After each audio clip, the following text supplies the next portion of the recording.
Welcome to my channel. তো সবাইকে স্বাগতম জানিয়ে শুরু করছি আজকের ছোট্ট মিনি ব্লগ। তো বন্ধুরা দেখতে পাচ্ছ আমাদের বাড়িতে লেচু কত হয়েছে, কত সুন্দর লেচু। কার কার বাড়িতে হয়েছে আর কে কে খাবে কমেন্ট করে বলে দিও। তো দেখতেই পাচ্ছ কয়েকদিন থেকে আমি ব্লগ দিতে পারিনি, তার কারণ এটাই, আমার বাড়িটা ভাঙা হয়েছিল। এই দেখো গেট বেড়া যা যা লাগে সব বানিয়ে দিয়েছে। এখন বাড়িটা প্রচুর চারদিকে ঘেরা হয়ে গেছে। তো আমি এখন রিলস বানিয়ে আসলাম। তো প্রচুর রোদ্রু, দেখতেই পাচ্ছ একদম ঘেমে গেছি, প্রচুর ঘেমে গেছি। তো এখন আমি স্নান করে তারপর একটা বাড়িতে পুজো আছে সেখানে যাব। চলো আজকে সারাদিনের ব্লগটা তোমাদের দেখিয়ে দিচ্ছি। তার আগে চলো দেখতে থাকো আমার ঘরটা কীরকম ঠিক করেছে। তো বন্ধুরা আর একটা জিনিস দেখিয়ে দিচ্ছি তোমাদের, চলো দেখে নাও। আমি যে সেলাই কাজ করি মানে তার বোর্ডটা। তো বন্ধুরা ওই যে দেখছো ঘরটা টিনের ছাপরা ছিল, এখন কেমন লাগছে কমেন্ট করে বলবে কিন্তু। হ্যাঁ, দুটো রুম আছে, সাইড রুম আছে একটা। আর এই দেখতে পাচ্ছ গেট, এখান দিয়ে টিনগুলো দিয়ে আবার এই বেড়াগুলো দিয়ে দিয়েছে তোমাদের দাদা ভাই। আর আমাদের গাছের প্রচুর প্রচুর পরিমাণে লেচু হয়েছে, দেখতে পাচ্ছ। প্রচুর মানে কি, এই বছর এই গাছটাতে হয়েছে, বাকি অন্য গাছগুলোতে কম আসছে, ভিতর দিক থেকে আসেনি। তো দেখতে পাচ্ছ সাইডটা দিয়ে, এই দেখো এখনো কাজ চলছে।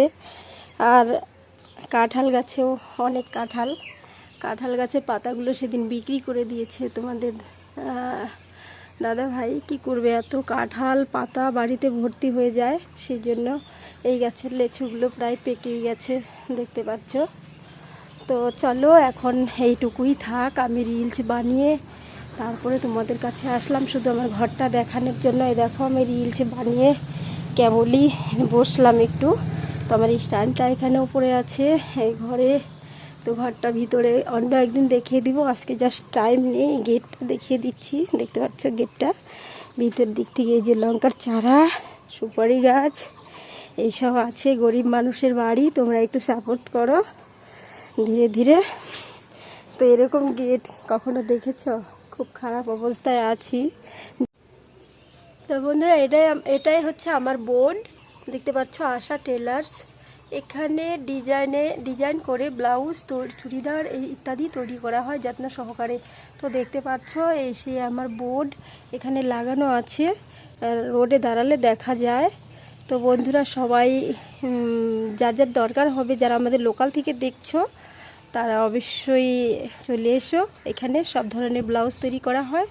মোটামুটি বাড়িটাও কমপ্লিট হয়ে গেছে, আমার জন্য তো এটাই অনেক। চলো নেক্সট ব্লগের জন্য ওয়েট করো।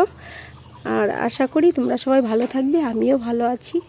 আর লেচুগুলো তো একদম পেকে গেছে, দেখতেই পাচ্ছ। বন্ধুরা আজকের এইটুক থেকে শেষ দিয়ে দিচ্ছি। স্নানগুলো প্রচুর প্রচুর গরমে থাকাই যাচ্ছে না। তো আমি কি আর করবো, এখন স্নান করে ওই বাড়ি চলে যাচ্ছি পুজো বাড়িতে। তো তোমরা ভালো থেকো, সুস্থ থেকো, বাই বাই, টাটা।